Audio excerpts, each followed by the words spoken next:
Hello everyone, welcome to PIHU Education. पूर्वर स्वच्छता पक्ष पालन अवसर रे आपण माने किपरि रिजोल्यूशन लिखिबे तथा 10म दिनर रिजोल्यूशन आपण माने जानिथिले बा लिखिथिले। आजर वीडियो रे आपण मानक पई रहिछि एकादश दिवस 11/9/2024 तारीखर रिजोल्यूशन।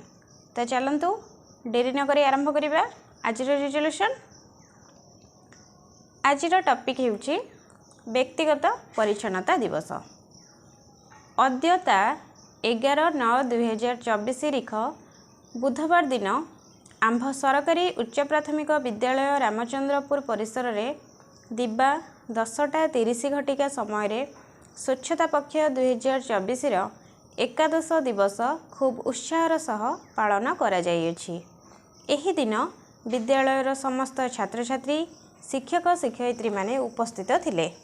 आजिर दिनटी थिला व्यक्तिगत परिच्छन्नता दिवस। उल्लेख थाउ कि ओसेपा भुवनेश्वर पत्र नंबर 8276 तारीख 30/8/2024 अनुसार चलित वर्ष सेप्टेम्बर मास 1 तारीख ठारू 15 तारीख पर्यंत समस्त विद्यालय रे स्वच्छता पक्ष पालन करा जिबार निष्पत्ति निया जाइछि। एही कार्यक्रम रे विद्यालय गुड़िकरे स्वच्छता परिमल क्षेत्र रे छात्र छात्री शिक्षक एवं गोष्ठीर संपृक्ति रहिबो। एणु आंभ विद्यालय रे मध्य एही दिवस खूब उत्साहर सह पालन करा जाइछि। आज दिवसर मुख्य थीम थिला व्यक्तिगत परिच्छन्नता दिवस। आज दिवसर कार्यसूची थिला नंबर 1 ने छात्र छात्री मानक मध्य परिष्कार परिच्छन्नता जारी रखिबा पई विभिन्न दृश्य श्राव्य कार्यक्रम करा जिवो। नंबर 2 रे दैनंदिन जीवन रे स्वच्छता और परिमल निमित्त नियमित कार्यश्रव प्रतिदिन अभ्यास करिबा निमंते अवगत कराइबे। यथा नियमित स्नान करिबा, नख सफा रखिबा, परिष्कार परिच्छन्न पोशाक पिंधिबा, बाहरे एणे तेणे छेप न पकाइबा, सर्वदा चप्पल व्यवहार करिबा, शौचालयर व्यवहार करिबा, मास्क व्यवहार करिबा, हैंड वॉश और सैनिटाइजर व्यवहार विषय सचेतन करा जिवो।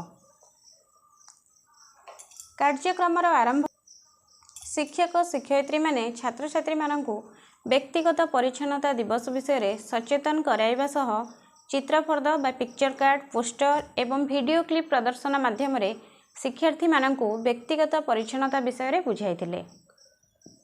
एहा परे शिक्षक शिक्षयित्री माने छात्र छात्री मानकु व्यक्तिगत परिच्छन्नता कौन, आम दैनंदिन जीवन रे स्वच्छता और परिमल निमित्त केउ सबु अभ्यास करिबा से विषय मध्य बुझाइथिले। जेपरिक नियमित स्नान करिबा, नख सफा रखिबा, परिष्कार परिच्छन्न पोशाक पिंधिबा, एणे तेणे छेप न पकाइबा, सर्वदा चप्पल व्यवहार करिबा, शौचालयर व्यवहार करिबा, मास्क व्यवहार करिबा, हैंड वॉश व्यवहार करी सठिक भावे हाथ धोइबा।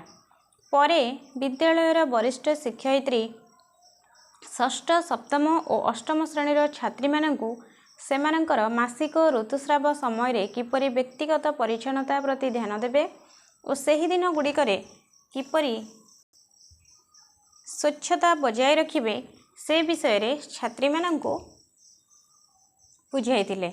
समस्त छात्र छात्री माने उपरोक्त नियम मानि चलिबे और अन्य मानकु ए विषय रे सचेतन कराइबे बोली प्रतिश्रुतिबद्ध होइथिले।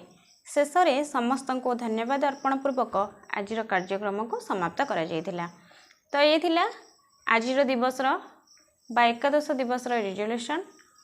आशा आपण मानक वीडियोटी निश्चय भल लागिबो। जदि वीडियोटी आपन को भल लागि थाए तेबे लाइक करिवे, सब्सक्राइब करिवे एवं आपणक शिक्षक बंधु मानक सहित शेयर करिवे। Thank you.